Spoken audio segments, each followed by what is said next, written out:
eu gostaria que você informasse para a gente com detalhes sobre o seu projeto. Eu recebi todas as informações, mas nada melhor do que ouvir de você. Esse projeto é realmente viável, Danilo? Com certeza, viu, Dilson? A gente tem um longo trabalho e primeiro eu queria até mandar um abraço para o seu Oswaldo Altan, que ele estava vindo também com a gente. Eu chamei ele, mas infelizmente ele não pôde comparecer por questões pessoais, mas o seu Altan tem dado um suporte fantástico ao nosso trabalho. A gente se juntou agora nessa reta final aqui do trabalho e foi fundamental para a gente conseguir sucesso, né, nesse empreendimento, né? Um suporte muito importante que o Grupo Belvedere tem dado pra gente. Ele mandou um abraço para vocês aqui e disse que na próxima vez ele vem. Pois então, é um projeto que a gente vem trabalhando, Dilson, há mais de 8 anos. Vocês conhecem, né? Nosso trabalho, que desde que eu estava lá no governo do estado ainda, que a gente teve essa incumbência e que a gente percebeu já lá que era importante, que tinha viabilidade econômica. E a partir daí a gente começamos a identificar os fluxos, quais são os negócios inerentes ao projeto, quais são as facilidades que nós temos aqui entre Salvador e Feira de Santana que outros trechos do Brasil não têm. Então, quais são as nossas potencialidades? E a gente conseguiu modelar são vários negócios, não é só uma ferrovia, é transporte de carga, operações imobiliárias, ou seja, no entorno das estações, a construção de shoppings, construção de salas comerciais, não é? De centros educacionais.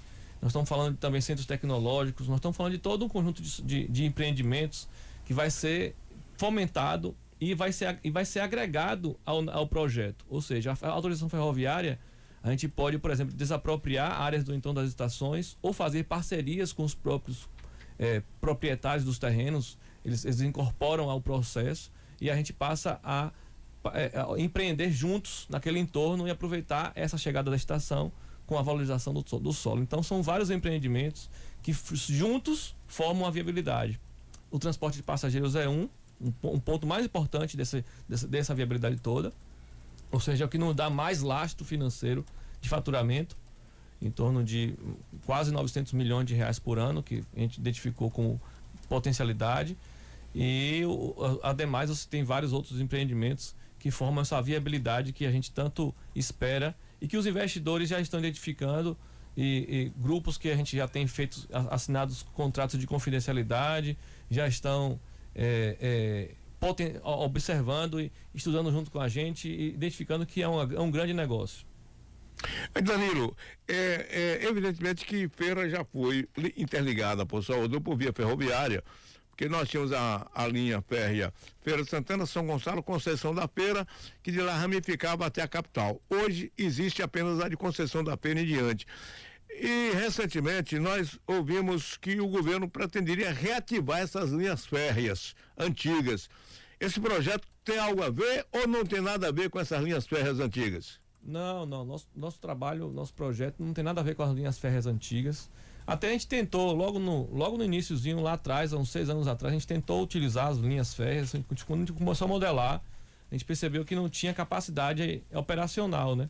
Ou seja, as linhas férreas que o governo está identificando aqui, a gente teve até lá no Ministério, o Ministério inclusive colocou as condições, a que está colocando no Ministério, ela anda a 50 km por hora, faz Feira Salvador em 2 horas, assim, eles não tiveram essa possibilidade de ampliar, né? Ficaram presos, restritos àquele conceito de aproveitamento da linha antiga e acabaram produzindo um produto diferente do nosso, que é um produto que carrega quase 10 vezes menos pessoas do que o nosso trabalho. Então a gente carrega em torno de 65 mil pessoas por dia, enquanto a linha do Ministério está carregando em torno de 5 mil pessoas por dia. Então nós estamos no outro nível de trabalho, de serviço. Então é uma linha totalmente nova, que sai de Águas Claras, em Salvador, passa por Simões Filho, por Candeias, aí a gente chega em Santo Amaro, a gente chega em Conceição do Jacuípe, aqui, porque a estação mais importante da rede toda de integração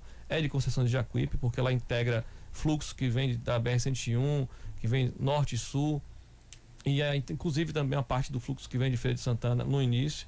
E depois a gente chega em Feira de Santana com as 2 estações que nós estamos programando, né? Uma estação que fica no cruzamento com a Nó de Cerqueira e outra estação que a gente pretende fazer uma remodelagem aí, da infraestrutura que vai se conectar atrás do Clésto Andrade, onde hoje é o Hospital Coronel Lopes Rodrigues, que é um terreno do Estado, e que nós estamos negociando com o Estado essa sinergia de aproveitamento daquele espaço, ou seja, a construção de um novo hospital, né, para os deficientes, e a relocação da nova rodoviária de Feira de Santana para aquele lugar, ou seja, a Feira de Santana passaria a ter praticamente 2 rodoviárias, né? Uma de Conceição de Jacuípe, que seria um terminal rodoferroviário também, e essa estação rodoferroviária do contorno de Feira de Santana, aproveitando exatamente esse investimento do contorno. Bom, você não falou agora, mas no projeto que nós recebemos, falava também numa estação por Santa Amaro da Purificação. Esse projeto visa passar também por Santa Amaro ou não passar por Santa Amaro? Se eu não falei, eu me tomei, foi um lapso, mas tem Santa Amaro, sim.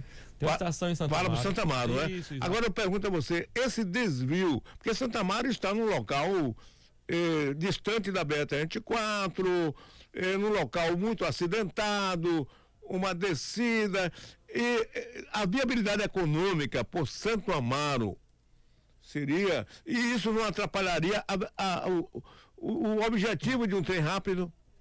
Veja só, Dilson, não é em Santo Amaro exatamente, né?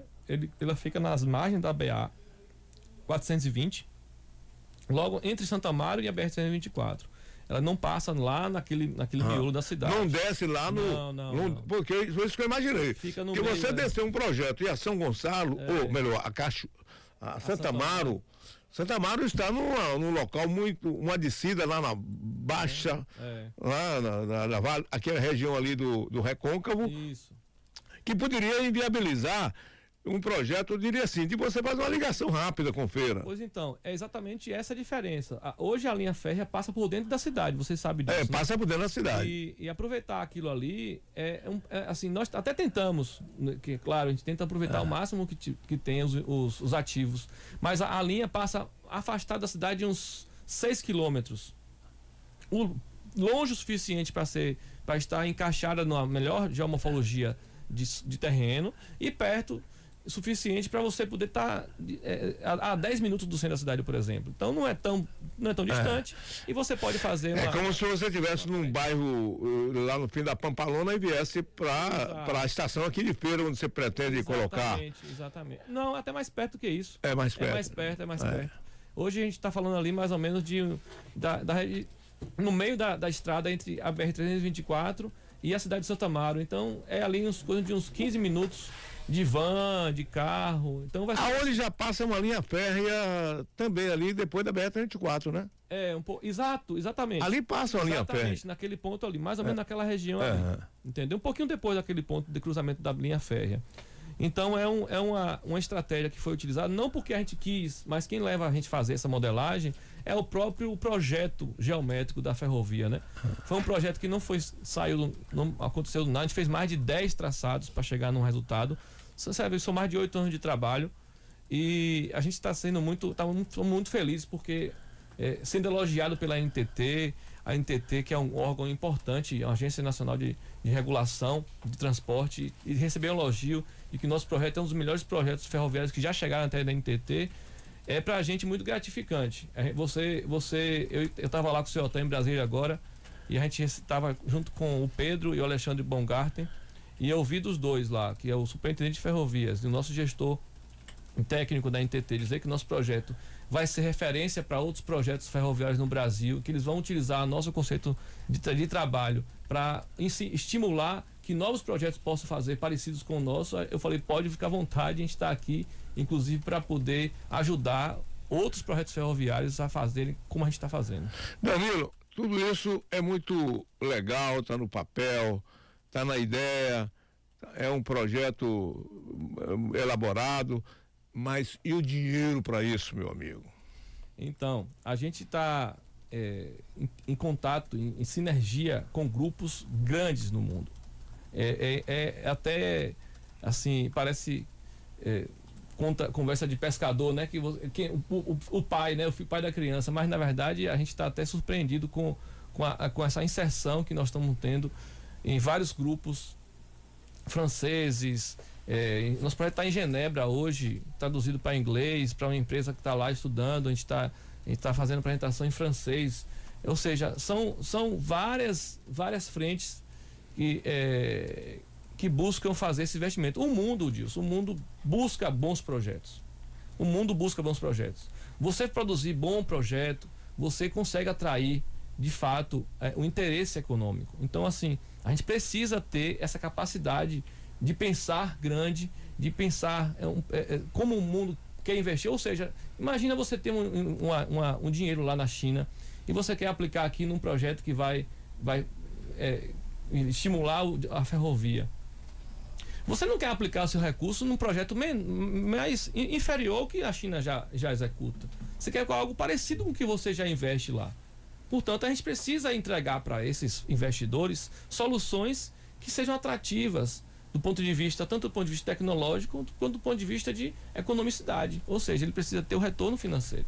E é isso que nós buscamos construir na nossa engenharia financeira, engenharia econômica. Bom, o projeto está pronto, o governo federal deu o sinal verde, não é isso? Sim. Deu sinal verde. Falta agora os investidores, não é? Você acredita que virá capital internacional mesmo ou capital nacional? Como é? Você espera mais o capital internacional ou o capital nacional para investir? Dilson, a gente tem conversado com grupos nacionais e internacionais. É uma incógnita, né? A gente, inclusive, tem grupos grandes nacionais hoje que nós já estamos com uma reunião marcada em São Paulo e a gente está assim. É importante que venha o investidor. Se vem capital nacional e capital internacional, a gente não imagina que seja. Mas hoje, agora, por exemplo. Hoje é internacional. Você tem aí o Oswaldo Atanca, um empreendedor, um visionário. Isso. Mas, evidentemente, que isso requer digamos assim, requer um lobby, no meu modo de ver, um lobby internacional, para que atraia chineses, americanos, sei lá o que for. E os brasileiros. Obviamente que quando a gente vê a China invadindo o mercado mundial, com seu poderio econômico, a gente imagina que a China possa ser o grande cliente. Se a gente for colocar hoje na nossa conta de empresas, a gente está falando de gente de Genebra, nós estamos falando de um grupo de Genebra, um grupo da China, um grupo francês e um grupo nacional. Então hoje é 3-1, né? Então, nessa perspectiva, a gente já começa a entender de onde é que vem o recurso, basicamente. E o Brasil, o governo brasileiro, entraria com alguma coisa nisso aí? A gente está muito empenhado inclusive o governo pode até investir, se achar que por bem um bom negócio, a fazer investimento junto com o BNDES, junto com a agência de fomento. A autorização ferroviária permite que o poder público possa adquirir parte dela, inclusive. Ele pode ser sócio da autorização e possa adquirir parte do empreendimento. Então, assim, nós somos muito abertos. Inclusive, existe possibilidade de que você possa até as estruturas, as vias de acesso, as infraestruturas, ou seja, o suporte para poder chegar às estações. Então, eu acho que o governo vai ter a oportunidade de ajudar, sim, não só do ponto de vista institucional, mas também construindo algumas possibilidades de acesso às estações que não fazem parte efetivamente do projeto. Bom, fala-se que o aeroporto de Feira seria um aeroporto prioritariamente para a aviação de carga. Essa ferrovia, ela não tiraria o foco de carga do aeroporto? Não, de jeito nenhum. A gente está falando de uma ferrovia que vai trazer para a Feira de Santana uma sinergia de carga, ou seja, ela vai trazer para a Feira de Santana um poder de carga hoje que, por exemplo, container. Hoje você não opera container em Feira de Santana, a gente vai passar a operar container. Então, possivelmente, você tiver um aeroporto de carga em Feira, você vai conseguir chegar com a carga aqui e colocar num container e distribuir para o Nordeste. É basicamente uma coisa, vai potencializar a carga. Ou seja, imagina você colocar um aeroporto perto de uma estação ferroviária de carga, né? Você está entregando mais um modal, mais uma conectividade para essa distribuição. Então, quanto mais modais você tiver integrados, mais eficiente fica a sua rede, a rede como um todo. Qual é a projeção de investimento total para um projeto desse e ele seria realizado em quanto tempo?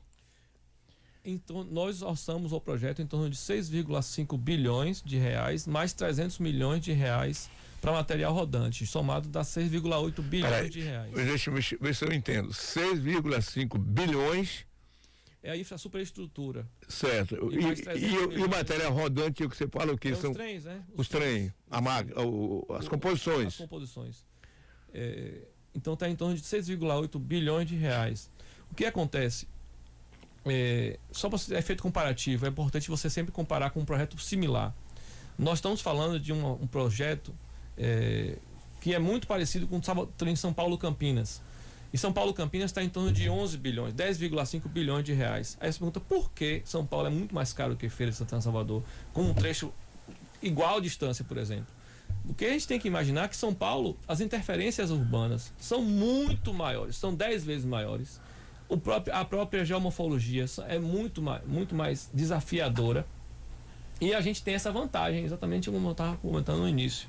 A gente tem uma vantagem de que essa ferrovia passa entre Candeias e Feira de Santana, por exemplo, não passa em nenhuma residência. Ou seja, você tem um campo aberto, completamente possível de ser implementado, com pouca interferência. E além disso, você tem uma planície bem consistente, que só tem uma subida ali no Imbira, e depois você, mais uma vez, chega num platôzão e você consegue chegar até Feira de Santana. Então, assim, a gente tem essas vantagens que gera traz para o nosso empreendimento um valor bem abaixo e mais atrativo para o investidor. A previsão de quanto tempo para fazer uma obra dessa para estar concluída? Nós estamos com um planejamento que já foi entregue inclusive na NTT, que nós estamos, se for tudo correr como tudo está certinho aí, tudo correr bem, em torno de 2033 ela está operando. Como funciona isso? Ou seja, daqui a 8 anos. Daqui mais ou menos 7 a 8 anos. 7 a 8 anos. Você tem depois que assinar o contrato, a gente vai ter 3 anos para poder fazer o licenciamento ambiental, o projeto básico e ter o licenciamento ambiental. Caso você não faça, a nossa empresa perde a autorização. Então, existem penalidades que são imbuídas no processo e você perde a autorização. Então, a NTT vai retirar de você aquele direito de você explorar aquele serviço. Então, você tem que cumprir os requisitos. São 3 anos para fazer o projeto ambiental e deixar tudo pronto para construir, ambiental e executivo. E depois mais 4 anos para construir, com algumas etapas, né? São 4 etapas. Então, cada etapa dessa, você tem que cumprir de acordo com o que está lá no cronograma, senão você perde a autorização. Bom, lembrar que a ponte Salvador-Itaparica está orçada em 13 bilhões de reais. 11, não? 13 bi. A ponte Salvador-Itaparica. O contrato que assinou agora foi 11, não foi, não? Quanto? 11? Bi? Acho que foi 11. 11, 12, 1 bilhão aí no caso, aí não faz muita diferença não. Ou seja, o projeto ele é mais ou menos 70, 80% do custo da ponte Salvador-Itaparica. 70% aproximadamente. É um projeto. Eu costumo dizer o seguinte: não tem nada caro nem barato. Tem o que é mais viável ou menos viável. A gente fatura em torno de 1,2 bi por ano. Nós temos um payback, uma taxa de retorno de investimento de 9,8 anos. Então, assim, nós estamos muito confortáveis com os nossos resultados financeiros. Às vezes você fala vamos supor, você vai falar de uma casa, para você uma casa de 2 milhões é barata, né? Para mim é caro, mas para muitos é barato. Mas para muita gente aqui, 2 milhões é uma fortuna. Então isso é tudo muito relativo. Então, às vezes é para qual público você vai investir, para quem você quer atingir, qual o faturamento que você quer ter. Então, tudo é muito relativo. O negócio é relativo, né? Danilo, foi muito bom ouvir você. Bem, agradeço. Você é um visionário. E você tem que esse sonho, já tem uns 8 anos aí, ou 10 que eu te conheço, e você nesse Intercity e tal. Espero que ele realmente possa ser concretizado para que Feira Santana entre nessa onda de cidade do futuro. Exatamente. Feira Santana precisa do aeroporto, Feira de Santana precisa de uma nova rodoviária, é verdade, precisa. Feira de Santana precisa dessa ligação ferroviária. Feira de Santana precisa de realmente ideias, projetos que elevem essa cidade a um patamar de grande cidade do Nordeste. Daí o prefeito sintonizado com o governador sintonizado com o prefeito. Eu acho que a tudo. gente, inclusive, já até apresentou para o prefeito Zé Ronaldo o projeto, estivemos lá com ele. E ele ficou impactado, rapaz, é muito grande o projeto e tal. Eu falei, prefeito, fique tranquilo, porque isso vai sair do papel. Então a gente conforta, fique tranquilo que vai dar certo. Pois é, quando é um sonho que todos sonham juntos, exatamente, com certeza tudo pode acontecer. Obrigado, Danilo, sucesso. Obrigado a vocês e é um prazer estar aqui com vocês. Obrigado. Vamos ao intervalo comercial, a gente volta já já.